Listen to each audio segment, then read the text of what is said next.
რას ნიშნავს პოდალური ინჟინერია? პოდალური ინჟინერია ეს არის ტერფის ინჟინერია და სამედიცინო ბიომექანიკა.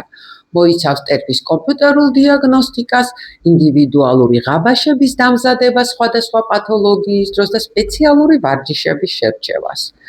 ამას იოლად მიხვდებით პირველი ფეხსაცმლის წვეთაზე, წვივის ფორმაზე, ტერფის ფორმაზე, ვარუსი ჰიპერსუპინაცია, ვალგუსი ჰიპერპრონაცია, ბრტყელი ტერფი, ასევე ნამგლისებრი ტერფი, მაღალი თაღი.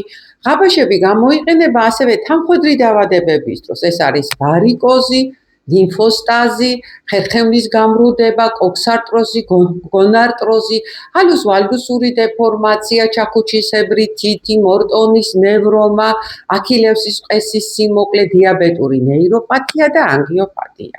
ძალიან ეფექტურია პროფესიული და სპორტული დატვირთვის დროს.